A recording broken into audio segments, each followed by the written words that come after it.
అయితే తాజాగా ఆంధ్రప్రదేశ్లో రేషన్ కార్డు కలిగి ఉన్న వారందరికీ శుభవార్త చెప్పింది. రేషన్ కార్డు ఉన్నవారు ఇక నుంచి సరుకులను తక్కువ ధరలో పొందవచ్చు. ఈ సరుకులన్నీ మనకు అందుబాటులో ఉండే రైతు బజార్లోనే ఉంటాయి. ఏ సరుకులు మనకు అందుబాటులో ఉంటాయి, ఎంత ధరలో ఉంటాయి, వీటిని ఉచితంగా మనకు అందజేసేవి ఏమైనా ఉన్నాయా, వీటినన్నిటినీ మనం ఎప్పటి నుంచి ఉపయోగించవచ్చు, ఈ వివరాలను మనము ఈ వీడియోలో తెలుసుకుందాం. ఈ వీడియో మీకు చాలా ఉపయోగపడుతుంది.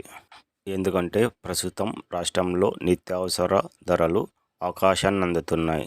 ఈ తరుణంలో కొంతవరకు నిరుపేదలందరికీ ఈ రేషన్ కార్డ్ ద్వారా కొంతవరకు ధరలు తగ్గే అవకాశం ఉంది.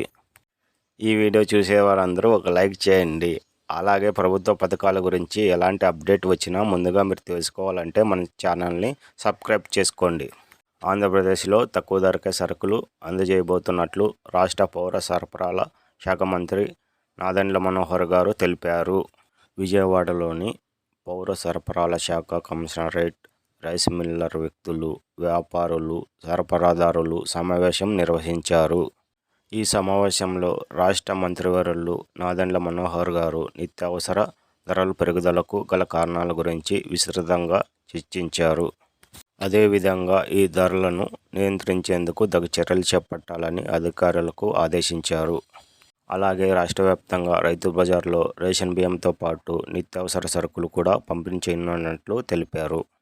ఈ నెల నుంచి రాష్ట్ర వ్యాప్తంగా ఉన్న రైతు బజార్లో నియంత్రించిన ధరలను అమలు చేయాలని వ్యక్తులతో చెప్పగా వారు అంగీకరించారు.